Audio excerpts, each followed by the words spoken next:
students, Bella. So she is here. She can introduce herself for you all.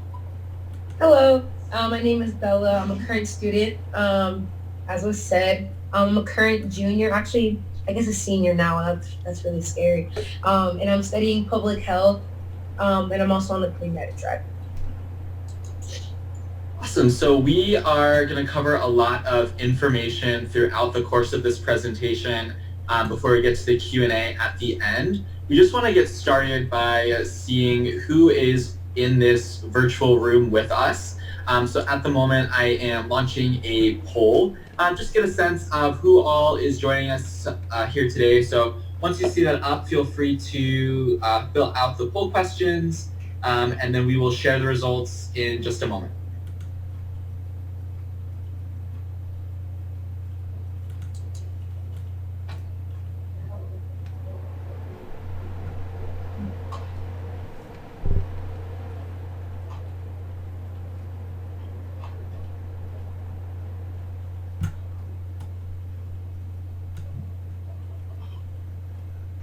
All right, folks, take just another few moments to fill out that poll.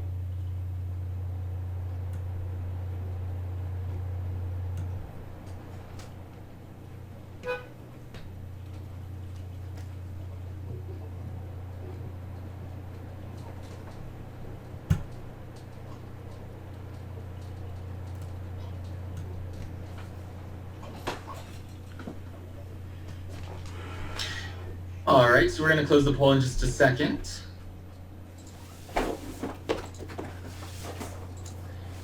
All right, so looking at the results of who is here with us in our virtual room today, it seems as if the vast majority of you all are rising seniors at your high school, but we do also have a few juniors, rising juniors joining us. So very excited to be able to speak with you all. And it does seem like we have a pretty good geographic distribution throughout the United States and a few international students as well. So there are students here from all over the East Coast, but also the Midwest and the West Coast. And then in terms of academic areas, students who are interested in the natural sciences, the humanities, social sciences, engineering, and even a few folks who are undecided, which is totally all right. And we will dive into that in just a few minutes. But I do want to begin with giving you all a little bit of background as to who we are and where we are. So Johns Hopkins University is located on the East Coast in the city of Baltimore. We are right between Washington, D.C. and Philadelphia. New York City is not too far away either. We have a bunch of different campuses as part of our larger Hopkins network, but all of our undergraduate students live and learn on our Homewood campus here in Baltimore. On our Homewood campus, we have two undergraduate schools, the Whiting School of Engineering and the Krieger School of Arts and Sciences, which is anything that is not engineering. Both schools have their own academic advising offices, but as a student at Hopkins, you don't need to apply into a specific school. You can take classes in both schools, major in both of those schools, minor in one, major in the other, whatever you're looking to do. You have until the end of your freshman year to declare a major if you're looking to be in our Whiting School of Engineering, and until the end of your sophomore year if you are looking to have a primary major in the School of Arts and Sciences. But we do also have a number of graduate level institutions and programs as well. In Baltimore, we have the Johns Hopkins School of Medicine, the School of Public Health, Nursing, Education, our School of Business, our Peabody Music Conservatory. Out in the county, we have our Applied Physics Laboratory, which was responsible for working with NASA to send the New Horizons space probe out past Pluto a few years ago. We do also have our School of Advanced International Studies in Washington, D.C., and then we do have two campuses abroad as well, one in Bologna, Italy, and another in Nanjing, China. So we have all of these graduate level schools all over the place that all of our undergraduate students are encouraged and more than welcome to take advantage of as undergraduate students. So if you are an undergraduate but you want to be doing research or work at the School of Medicine, the School of Advanced International Studies, whatever it may be, those opportunities are certainly available to you. But all of our undergraduate students are living and learning together on our Homewood campus in Baltimore. So here's just a couple pictures of our campus. And I think a really important kind of segue into the academic culture at Hopkins is to talk about what are our core beliefs in terms of academic environment. And at Hopkins, we're built on two really important pillars of learning, the first being a liberal arts education, and the second being hands-on learning experiences. When we talk about the liberal arts at Hopkins, what we mean is we want our students to have a wide range of educational experiences that don't fit in just one prescribed box of interest or area of academic discipline. We want our students to be getting a wide range of background and perspective for whatever it is they might be interested in. But we also want to make sure that our students aren't being forced or compelled into classes that they have no interest being in. So for that reason, we do not have a university-wide, university-mandated core curriculum here at Hopkins. We have a lot of different academic programs. I mentioned earlier that you have plenty of time to figure out what you're interested in studying. And then once you have a major, once you declare a major, declare a minor, each specific program will have requirements within that major for you. So if you're interested in behavioral bio and you declare your major in behavioral biology, that department will give you some requirements, and it will ask you to take some courses outside of the natural sciences. And these are what we call distribution credits at Hopkins. So no matter what it is that you study, you will take classes outside of that area, but there'll be classes that you choose and classes that you're genuinely interested in.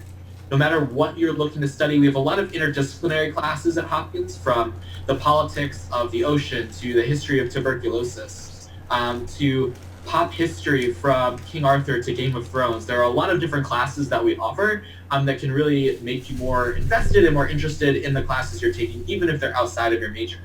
Bella, do you want to talk a little bit about your experience with classes here at Hopkins, picking classes and finding those classes in or outside of your major?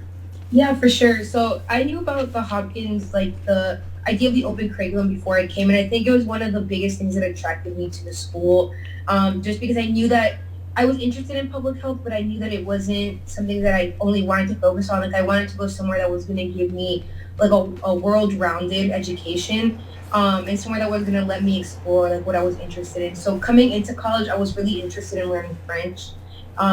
So I don't major or minor in French, but I was really interested in taking some like literature classes in French, like just learning French. And so I was able to do that even though technically it's not any part of my major. And it's like you don't feel bad or guilty for like wasting time, I guess. You're just taking classes and they count and you can just do, whatever is most interesting to you. So you have like these giant buckets that are one of our distribution requirements, like if it's like social sciences, but it's filled by like hundreds of different classes, so you can really be taking whatever you want. I know a lot of my friends, like they're like behavioral biology, but they're really interested in psychology. So I have like a friend who's behavioral bio, and she took like a positive psychology class, and it was all about like what does it mean to be happy, that kind of stuff. So it's really just about, it really lets you gear your interests and explore things that aren't necessarily within your major. And Hopkins like really understands that idea of pursuing interests and then pursuing a major as well. So it's a really, really amazing part of just the Hopkins experience. And we do have quite a wide range of academic programs here. About 1/3 of our undergraduate students are involved in natural science related fields, about 1/3 are involved in engineering, and about 1/3 are involved in the humanities and the social sciences. So it's a pretty even split at Hopkins between different academic areas. And one of the reasons why we have this open distribution style curriculum, one of the reasons why we don't make students come in with a major declared, is we want you to explore. We want you to discover what it is you're truly passionate about academically. And we understand that a lot of the programs we offer aren't available at a typical high school environment. So we want to give you that freedom to figure out what it is that you want to be studying. And as a result of that, a lot of our students actually do have double majors or minors. About 60% of our students will have a double major or minor. So it's a fairly common thing to do here at Hopkins. And then a lot of those classes are also fairly small. You can see here that 74% are fewer than 20 students. So you are in that small, engaged learning environment for the vast majority of your time as an undergraduate student with us. Really diving into the material and being in a classroom with other students who have chosen to take that class, who have chosen to be in that environment, and are really part of that small discussion-based learning circle that our students really take part in quite a bit. I talked a little bit about how we have two really big foundational pieces of what it means to be in an academic environment here at Hopkins. And the liberal arts is one of those two pieces with this distribution style curriculum. But the other foundational piece of who we are is hands-on learning. Hopkins was founded as the first research university in the United States, and to this day, it is the #1 school for research in the country. And what that means is we have about $2.56 billion allocated for research, which is about $1 billion more than the next closest school. And when you look at research at college, what you're really looking at is, do you have questions about the way the world is or something in the world? Are there problems you're trying to solve? Are you trying to figure things out? Are you trying to create anything? And the resources exist here at Hopkins for you to ask those questions, for you to try to solve those problems and create what you want to create as an undergraduate student. Students are involved in hands-on learning through research, but also through internships and studying abroad. About 80% of our students will be doing research of some kind. And I mentioned earlier that our student body is pretty well divided between different academic areas. So students are doing research in every single field that we offer, whether it's research in a laboratory setting, doing field work for the sociology department, or archival work in the history department. Whatever it is you're interested in studying, there are research opportunities for you as a student here. And our undergraduate students are getting published. They are presenting at conferences, doing graduate level work. You can get involved starting your freshman year. So you don't have to wait until you're an upperclassman or until you know someone who knows someone who knows someone who can get you a research opportunity. If you want a hands-on experience, you can jump right in as soon as you're on campus. There's a lot of different formal and informal ways to do that. You can go through the Hopkins Office for Undergraduate Research if you know you want to be doing research but don't quite know what that means or what you would be doing. You can work with advisors there to find an opportunity that's interesting to you. Or a lot of folks will just contact their professors directly or reach out to other professors in the university and get research that way. And then there's a lot of financial awards and grants available for students as well if you're looking to do research at Hopkins. We have the Provost Undergraduate Research Award and the Aspire grants. We hand out a bunch of those every year. Those are about $4,500 for a research project of your choice. We also offer the NOVA grant, which is about $6,000 for a collaborative group study research project. And then our Woodrow Wilson Fellowship, which is $10,000 for a project of your choice over all 4 years. So we hand out a lot of those grants every year. So no matter what you want to do, there's funding available. I know we had a student a few years ago who wanted to study the effects of water scarcity in communities in the South Pacific and use their Woodrow Wilson Fellowship money to sail between different islands and really work to understand the issues of water scarcity, environmental impact. And when they came back to campus, they actually took over a whole floor in our library and did a giant photography exhibit showing all of the things that they found through that experience. So there are a lot of students who are doing research. About 85% are doing internships as well, here in Baltimore, anywhere in the country, abroad. We have students who will do internships on Capitol Hill in DC, Wall Street up in New York, or back wherever you're from. If you want to do internships at home, our office will help you find those internship experiences. And then about 400 or 500 of our students study abroad any given year in over 50 countries. No matter where it is you're interested in going, they'll find a program for you so you can take advantage of studying abroad for a year, a semester, a summer, or between the fall and spring semesters, whatever you're interested in doing. Bella, do you want to talk a little bit about your experiences with hands-on learning at Hopkins, whatever they may be? Yeah, so I've definitely done a lot in the realm of research.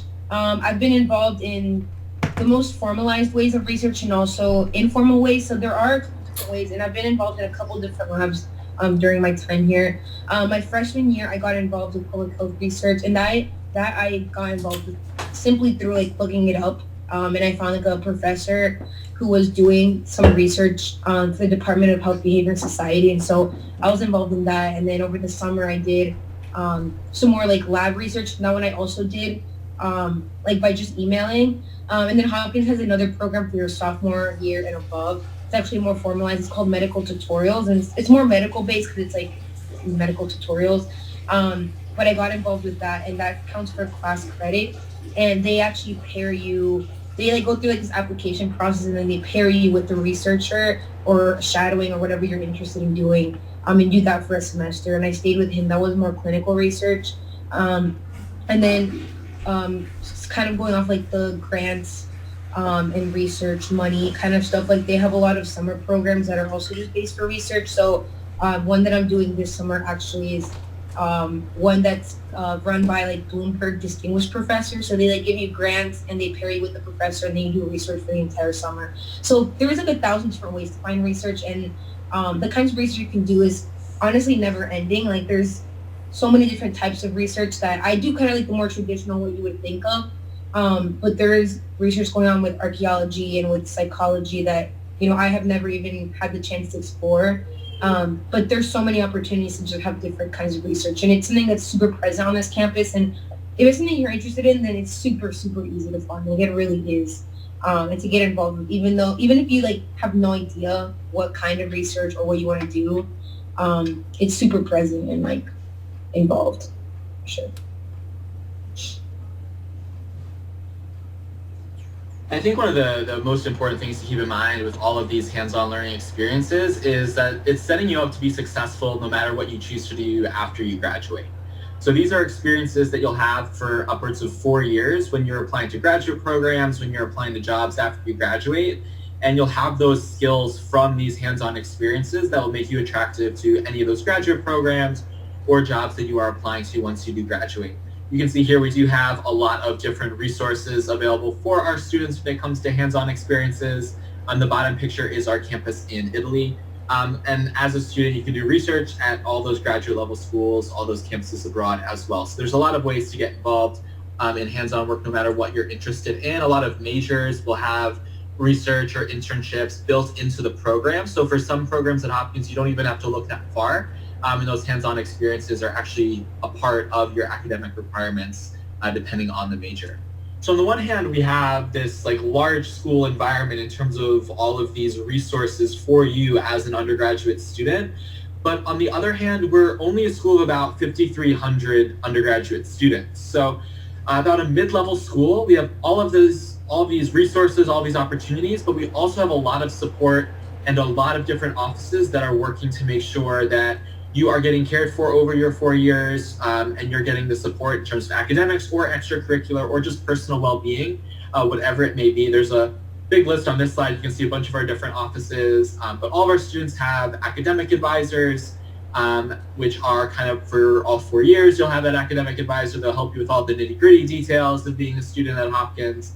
And then once you declare a major, you have an additional faculty advisor for each major and each minor that you have. They're going to be able to work with you on more nuanced details of your course of study. Maybe there's a class that really speaks to your interest or an opportunity with another professor that they're aware of. They'll help network with you to make sure that you make the most of the opportunities you have when you're here on campus. But there's just a lot of different things, a lot of different levels of support here, everything from residential life to our counseling center, our Office of Multicultural Affairs, a lot of different areas that students are able to kind of take a part of, be a part of, and have in their campus environment. We've talked a lot at this point about the academic environment, the academic culture here at Hopkins, the liberal arts philosophy that is really defined by our distribution style curriculum, all of the hands-on experiences that we offer. But I do want to kind of flip the script a little bit and talk for a minute or two about what's it like to be a student in our community? What's it like to be a member of our campus community and of the larger Baltimore community? So we understand that who you are as a student is just as much about what you do outside of the classroom as what you're doing inside of the classroom. When you're in high school, you spend around 40 hours a week in the classroom, and when you're in college, you're going to spend around maybe 15 hours or so a week in the classroom. So you're going to have a lot of extra time on your hands that you might be doing research, you might be doing some stuff for your classes, but you're still going to have a lot of time, and it's going to be up to you how you get involved and how you get engaged with your campus community. And one thing that really makes a Hopkins student is they are playing a huge role in that campus community with us. We have over 400 different student groups and organizations on our campus. Most of our campus traditions are actually student-led. So the students on our school's campus are driving all of these different events that happen throughout the course of the year. Everything from Hoptoberfest, which is a festival we put on in the fall. It's our take on Oktoberfest, to Spring Fair, which students are playing a large role in the spring. There are a lot of different ways to get involved in our campus. Bella, do you want to talk a little bit about the ways you're involved and maybe some of your favorite things that happen outside the classroom when you're at Hopkins? Yeah, for sure. So another big part of why I came to Hopkins was because I wanted to go somewhere that was going to support me, not just as a student, but as a person. And so I really found that environment here at Hopkins just because you meet people and they are, amazing and they love neuroscience, for example, but then they're like the lead actors or actresses, the plays that get put on. So it's like people have such diverse interests within the classroom and then they do amazing things outside as well. A few of the things that I'm involved in outside of the classroom, I work for the admissions office as a Access and Diversity Student Coordinator. And then I'm the president of our Latinx organization here on campus. I'm also part of our Latin dance team called Baila and a Latina sorority. I'm also part of a recently founded club, actually. It's called Cards for Courage. And what we're doing now is we organize like giant deliveries of handmade cards to like health workers in different hospitals. And so that's something that's actually happening right now. And then I teach ESL classes through our Esperanza Center, which is like a Hopkins founded center that we have kind of off campus. So the things I do off campus, they are extremely important to me. And just like any other student, they're a huge part of, making your college experience in the way that like you learn academics and you apply that hands-on, but then you learn life skills and you meet the people that you're going to love for the rest of your life through these things as well. And they're sometimes they're going to be resume building and sometimes they're not. But at the end of the day, it's like just a huge part of who you end up being on campus. Like it's like your part of your personality. But yeah, so the non-academic stuff at Hopkins is a ton of fun. It's super, super involved. We actually, one of my favorite things that happens every year that's obviously non-academic is called Culture Show. And so it's all the multicultural performing arts groups. And they put on a giant, giant show. And they just perform and so many people go. Like it's always completely packed. So it's like just seeing that support, in the classroom, but also outside is like, you feel like you get the best of both worlds as a person. Yeah. Yeah, there really are just so many different ways to get involved here on campus. You can see just from this slide, everything from our outdoors club to our entertainment club, which is fire dancing. We do have our Baja Engineering Club, which is that picture on the bottom right. They build and design on their own vehicles every year and race them. There's performing arts. We do have athletics here at Hopkins. We are Division I for men's and women's lacrosse. We're Division III for our other programs, which is really cool. Our women's volleyball team actually went undefeated en route to a national championship this year, which was like super cool. Our women's cross country team, I think they've won 5 of the last 6 national championships. And then our lacrosse program is one of the most, if not the most, historic programs in the country. So there's a lot of different ways to get involved.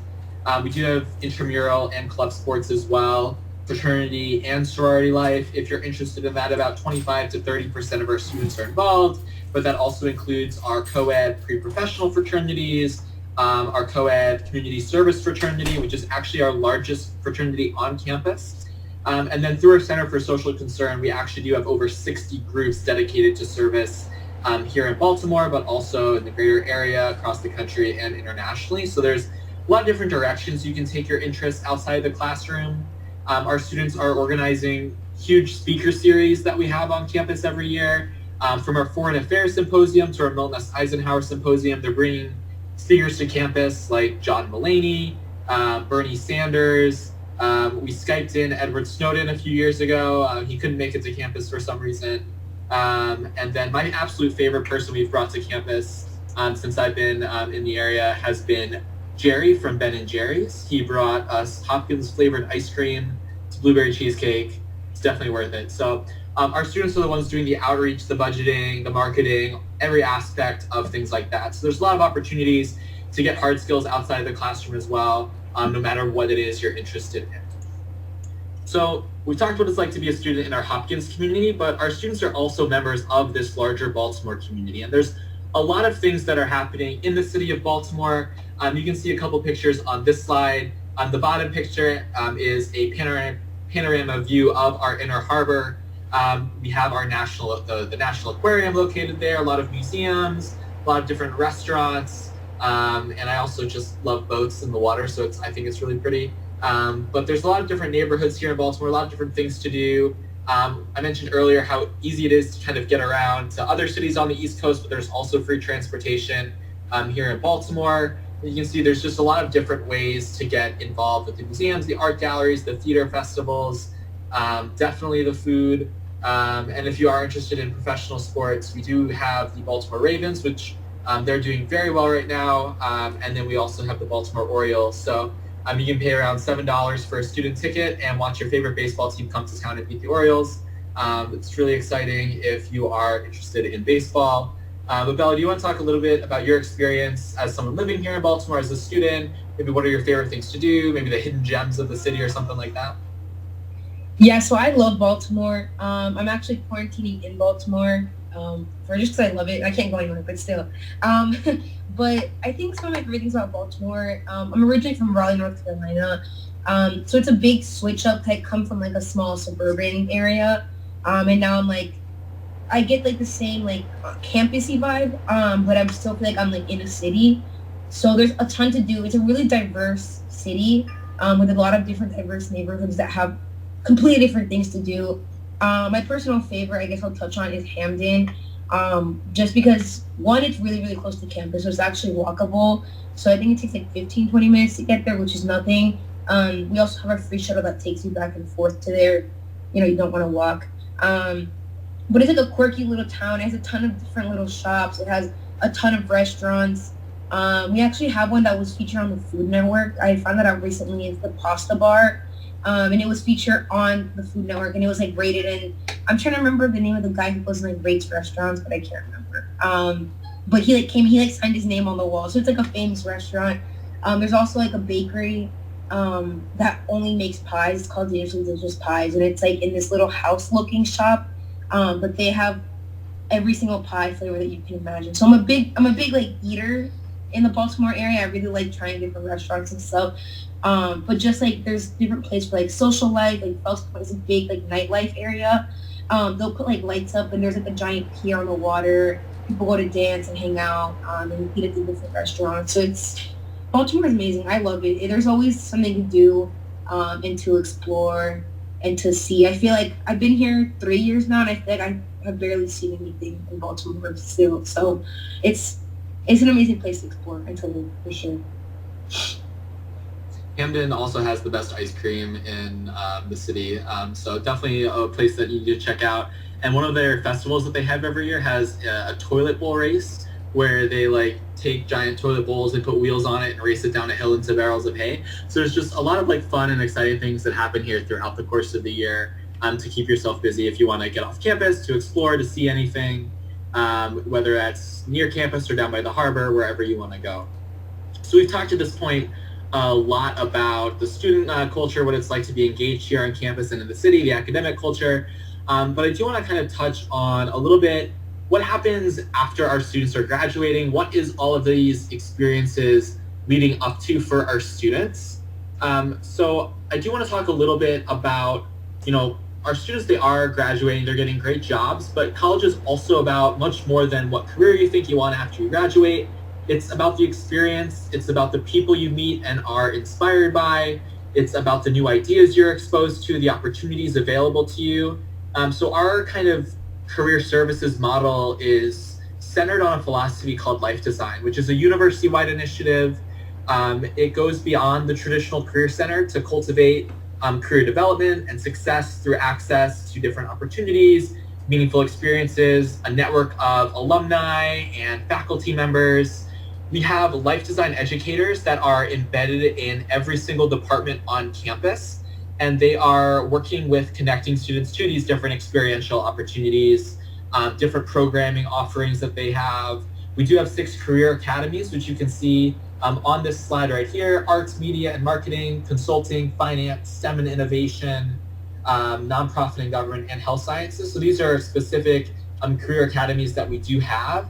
But our life design educators are offering programs throughout the course of the year. They're working to help make sure our students are packaging themselves well and articulating their skills to potential employers, and being able to take all of those experiences that make a Hopkins education so unique and so meaningful, and then putting that into their resumes, putting that into whatever they're trying to do once they do graduate, And for that reason, about 100% of Fortune 100 companies have a Hopkins graduate employed, and 97% of Fortune 500 companies do. So there's a lot of success that our graduates are going off to do.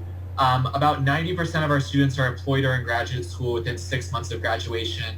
The other 10% are getting involved in volunteering or fellowships. So our students are doing quite a lot. You can see from the top graphic on this slide, top 5 fields of employment, that the largest category is other. So students really are doing a wide range of things once they graduate. We do have several different pre-professional advising offices here as well. We have our offices of pre-health and pre-law. So if any of you are thinking of going into medical school, dental school, or veterinary school, our pre-health office works with you. We have about an 80% acceptance rate straight into medical school after undergrad, and the national average is around 39%. So the office does a lot to work with you to make sure that you're set up for success when you are applying to medical schools. You also have those 4 years worth of research and hands-on experiences here when you are applying to those graduate programs. And then on the flip side, our law school, our pre-law office advising actually has a 92% placement rate at law schools after undergrad. So all of our pre-professional advising offices do a really great job making sure our students have the skills necessary to be successful once they do graduate. They're making sure that our students have those experiences, whether it's through the programming, through connections to alumni. There are just a lot of different mechanisms that we put in place to make sure our students are set up for success once they graduate. So I'm going to talk a little bit before we get into the Q&A section about the college application process for us. So this should be a few minutes and then we'll get into the Q&A. So feel free to, if you have any other questions about the Hopkins experience, you can start putting them into the Q&A section now. We do have an upvoting feature in the Q&A section. So if you see other folks have asked a similar question, feel free to give that a thumbs up. That'll help move the question further up the list. So we'll see that first and foremost. But just to get started with our application process, I do want to talk a little bit about some of the logistics of the process.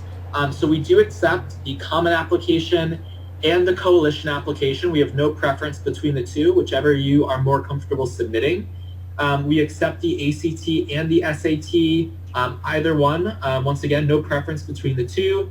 We do allow you to self-report test scores to us, and then we will superscore those test scores once we have them to view you in the best light possible. So we'll take the best individual components of your test scores and combine them to give you the highest score possible based off of what you have accomplished. We understand that there's a lot of uncertainty going on right now, especially with the public health situation with COVID-19. So we are monitoring that very closely. Any updates, once and if they become available, will be communicated to all of those interested in applying to Hopkins. And then we do have two different technically 3 different application timelines. We do have a transfer application timeline, but everyone earlier in the poll indicated that they are currently in high school. So I'm going to focus mostly on the early decision and regular decision processes. These are identical except for the timeline. So we look for the same things in applicants during early decision that we look for during the regular decision process. Financial aid packages, merit-based aid packages are all the same early decision as they are regular decision for us. The difference is students that apply early, they have done their homework. They know that Hopkins is the #1 school for them. It is a good match for what they're looking for in a university, and they feel like they're a good match for what we're looking for in an applicant. So if you are interested in going the early decision route, the application deadline for that is November 1st of your senior year, and then you would hear back from us by mid-December. The decisions during early decision are binding, so you've made that commitment to attend should you be accepted during the early decision process. And then our regular decision process is not binding. The deadline for that is January 2nd, and then you would hear back from us by mid-March regarding your application decision. Like I said, there's no difference in what we're looking for between the two processes, but we do have more seats available in our class early in the early decision process. So that's definitely something to keep in mind when you are weighing those two different processes in your mind. Speaking of financial aid, I know I mentioned it was similar for early decision and regular decision. A big part of who we are as a university is ensuring that all students have the ability to come to Hopkins without worrying about the obstacle of cost. For that reason, we are need blind in our admissions process. We are not taking a look at whether or not you can afford to attend Hopkins when we're making our application decisions. We do meet 100% of demonstrated need in the decision in the financial aid process, which means that our Office of Financial Aid will take a look at your FAFSA, your CSS profile, and your prior 2 years of tax returns. They will assess how much you can reasonably contribute towards that overall cost of attendance, and then 100% of the gap between what you can pay and what it costs is covered by Hopkins need-based aid. All of our need-based aid is grant-based, not loan-based, which means all of the money you're getting from us are grants. You do not need to pay that money back with interest years down the line. We are giving out 0 loans as part of our financial aid process, and this is made possible through a lot of generous donations over the years, particularly one we received 2 years ago from one of our alums, Michael Bloomberg, for $1.8 billion, strictly for undergraduate financial aid. So we're pretty stoked about that, and it really ensures that this goal that we have, this commitment of making sure that all of our students have 100% of financial need covered, is met and accomplished. You can go onto our website. We have a net price and my intuition calculators. Those can help give you a rough sense of what financial aid might look like for you. So moving on to the application review process, we do practice holistic review here at Hopkins, which means we are taking a look at every part of your application to get the best sense of who you are, not just as a student, but also as a member of your community and as a person. We understand that you've had your entire lives, hopefully, to get to know yourselves. We have around 20 pages of your application. So we are going to read and take a look at everything that you provide us with so we can make the best evaluation as possible. In general, there are 3 different areas that we're taking a look at when we're reading applications. No one thing is going to weigh any more than any other thing. There's no exact formula. Nothing is going to make or break your application. We're taking a look at all of these different things to get a sense of whether or not you are a good match for Hopkins and for a student in our environment here. So the 3 different areas that we're taking a look at are academic character, impact and initiative, and then overall match for the university. So what we mean by all of that is, for academic character, we're trying to get a sense of what kind of student are you. Ultimately, we want to make sure that you'll be able to succeed and thrive academically when you're with us. So we're going to be taking a look at several different things when we are getting a sense of your academic character. We're going to take a look at your test scores and your GPA, but we're also going to be looking at a lot of other important aspects of your transcript. Which classes did you choose to take versus which classes were available to you? Are you challenging yourself? Are you pushing the rigor in your specific academic environment? We're going to take a look at your teacher letters of recommendation to see how engaged are you with the material in the class. Are there any topics that are really impactful and really meaningful to you? Were there any papers you wrote that really stood out? Are you able to kind of find these connections between different topics and think in this interdisciplinary way that our students are thinking here at Hopkins?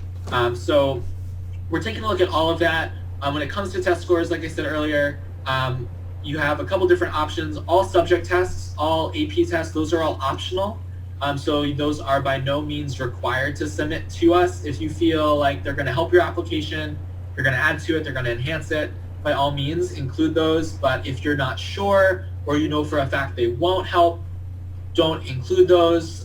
Definitely think about what it will add to your application. I can assure you I will not be sitting there looking at an application wondering where the math 4 subject test is, if that even is a subject test anymore. So just think about what's going to make the most sense for your specific application when you're applying. But there are, like I said, so many different parts that we're taking a look at when we're getting a sense of your academic character. Another thing we take a look at is impact and initiative, and this is that outside of the classroom piece. We want to ensure that when you're here on our campus, you're going to be having an impact outside of the classroom. You'll be showing initiative in various things that we have on campus. So we'll take a look at your essays here. We'll take a look at your extracurricular lists.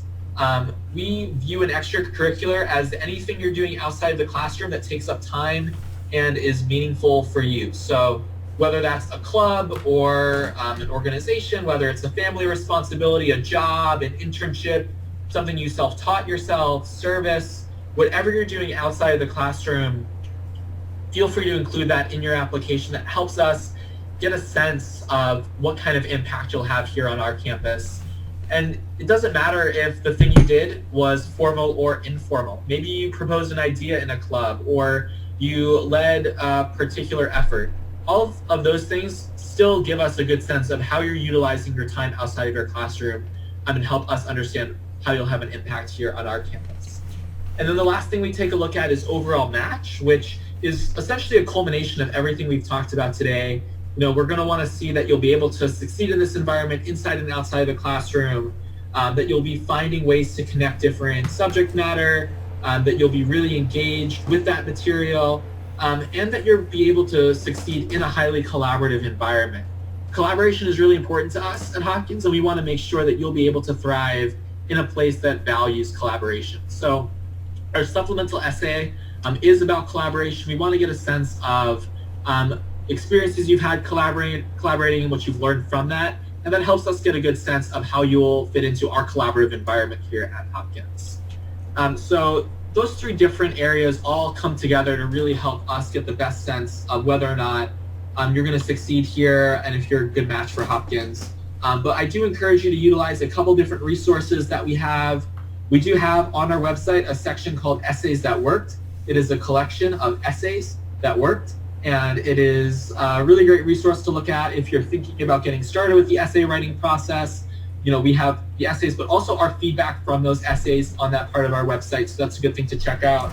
We do a number of application workshops as well, and you are more than welcome to connect with us all on social media, or do our virtual tour on our website, student perspectives on our website. There's a lot of different things that are available for you through all of that. So we are going to move into the Q&A section in just a moment. So just a refresher, feel free to throw those questions into the Q&A section, but you can also upvote any questions that you see in there that you think are relevant to what you want to ask, or maybe just something else you want to see answered, and we will get to answering them. So just taking a look at the Q&A, it looks like the question that is most in demand at the moment is about housing.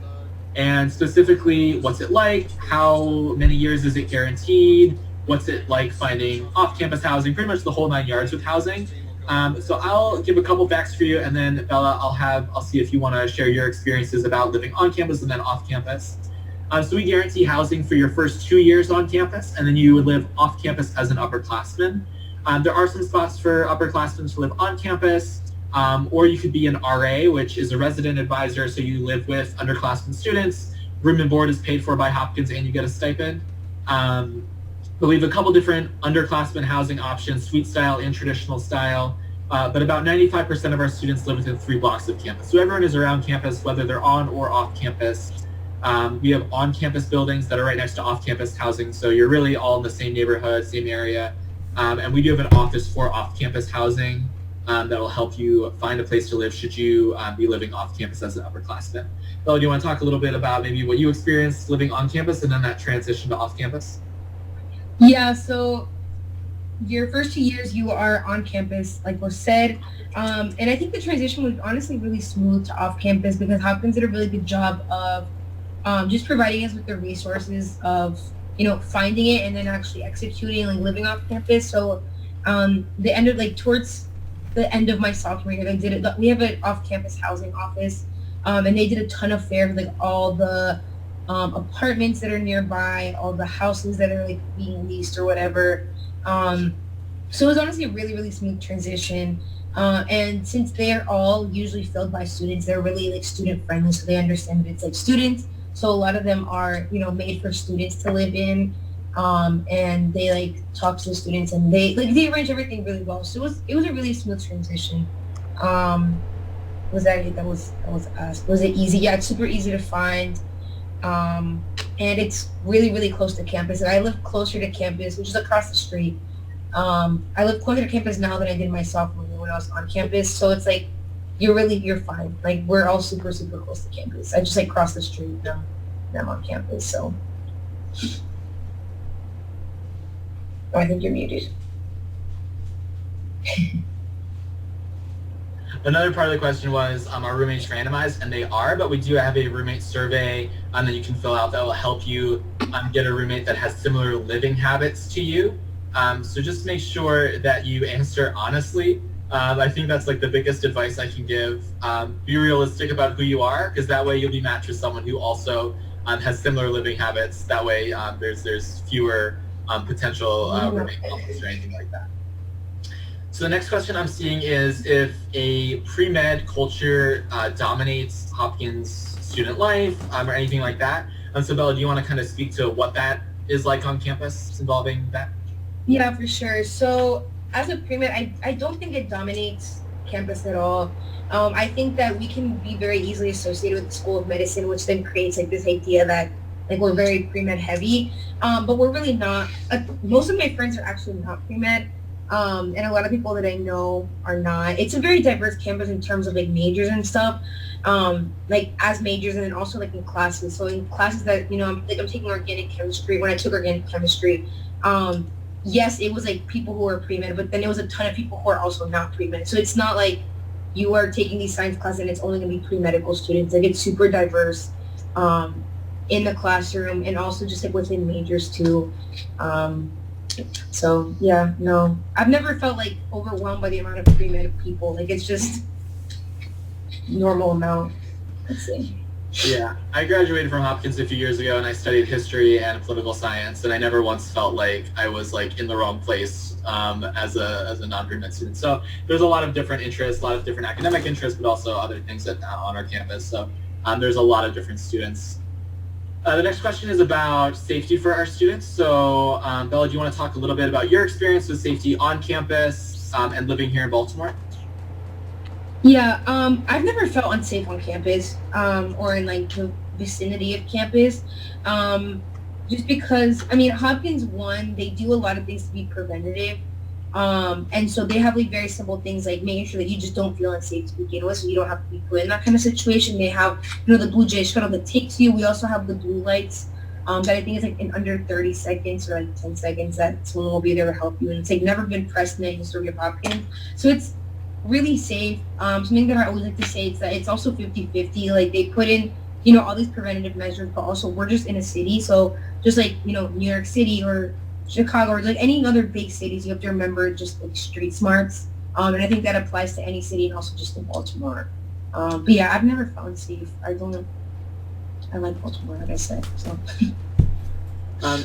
So how is Hopkins handling the SAT, ACT due to COVID-19? So as I mentioned earlier, we are very closely monitoring the situation. We haven't made any changes to our policies as of yet. But we will communicate those as soon as they are made. If they are made, we understand there are a lot of different factors at play. And as I mentioned earlier with kind of how we read applications as well, there are a lot of different things that we're taking a look for that go beyond just the SAT or the ACT scores. So if you feel like there's any additional information you want to include at any point, especially as a result of everything going on now, there is an additional information section of the application. Maybe, there's an opportunity you weren't able to take advantage of because it got canceled. Maybe there's things going on with your school environment, testing, and you want to let us know of those. Please include those in the additional information section. We'll take a look at that and have that context in mind when we are reading the applications. But any concrete policies about testing for us will be announced as they become available. So the next question is kind of just about what is the general vibe with the student body? How would you describe kind of the general personalities of undergraduates? So Bella, I'm gonna hand this one over to you. Once my iPad fell, so I'm putting it back together. Yeah, so I guess campus personality, that's hard to say. We have a lot of different personalities, I guess, but I think just like the Hopkins experience is a unique one, and so we're all the thing that binds us all is that we're Hopkins students, which makes it really you go through like classes with the same people because we're also not that large of a university, so you get to know people. It's really chill. I feel like we work hard in the academics and we are super focused and we're dedicated and we're a lot of people that I've met are like extremely talented, but also we're really really, I think it's like a really chill vibe, to say in really like slang terms, I guess, because it's, we work hard, but then we also hang out with our friends and we also, we do things that just are fun for us. So it's like you study really hard with these people, and then those same people are the ones that you're like hanging out with on a Friday night. So it's, yeah, it's really chill. Like I don't feel like I'm always surrounded by people who only ever want to study. Like I don't think I could ever do that. So it's really, yeah, it's chill. The next question I'm seeing is about religious life on campus. So we do have a Center for Religious and Spiritual Life on campus, and it encompasses a lot of different organizations, student organizations, and then also support networks. But if you go onto our website, if you just like type Johns Hopkins Interfaith Center, that'll probably give you like all of the different like specific organizations and networks that we have available for students. But I know from my experience at Hopkins, I had a lot of friends who were involved in those different organizations who are part of the Interfaith Center. So there are a lot of different students who are taking advantage of that. We also have Hopkins Hillel, which is our Jewish-based kind of service group on campus. So there's a lot of different ways to get involved in religious and spiritual life here. I'd say your best bet at this point is to kind of go on, really explore those websites and see all the different groups that we have. So I have a question about how easy is it to get research? Like, is it available all the time? How is it easy to like access those research opportunities? So Bella, do you want to talk a little bit about your experience or maybe friends and how they were able to get research quickly or in a way that was best for them? Yeah, so finding research, it can be done in a multitude of ways. Again, it can be really informal, but it can also be formal. So more informal would just be like finding researchers or physicians that, or just professionals who are doing the research that you're interested in, sending them an email and being like, I'm a student at Hopkins and I'm interested, like, is there any way I can get involved? And most of the time they say yes. More formalized programs, again, are going to be like, summer sponsored events. There's going to be things like medical tutorials that happen during the school year, the Office of Undergraduate Research. Yeah, really, there's 1,000 different ways to do it. I would say the best way to start is just like by seeing what's available. So if you have any sort of interest in something, just looking it up and being like Johns Hopkins, immunology research, and just seeing what people are doing, and then reaching out, or if you need help with that, talking to an advisor, like the undergraduate research office. Yeah, I think those are like the main ways. Also, like if you take classes, usually professors will be like, this is what I'm doing, and then this is what I'm working on, if anyone's like interested in helping out. So it happens like that as well.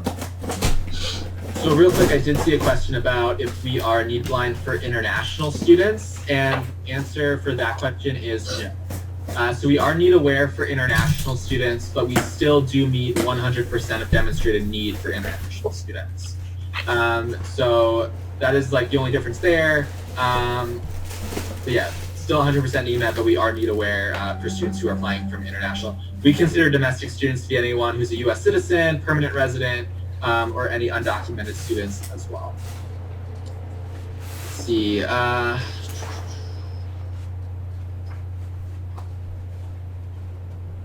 So a question here, kind of, can you talk about like what the moment was, Bella, where you like knew Hopkins was the best fit for you?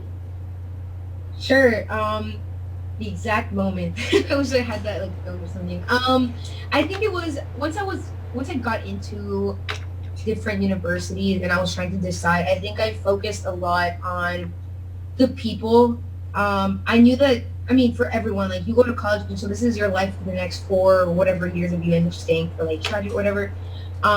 So I started focusing a lot on like what school is going to support me in being myself academically, like doing what I want to do academically, also non-academically, and also like the people. So for me, I think it was just meeting students. I don't know if it was an exact student or an exact moment, but for me, it was like just starting myself with the current students and talking to them and being like, I want to be like them. Like I want to do the things that, they're saying, and take advantage of like all these opportunities that they keep mentioning over and over again, and how they've made like the Hopkins experience and how like they feel super supported. So like for me, it was like just seeing other people in it, and then them being like, I literally love it here, and then me meeting them and then being amazing people.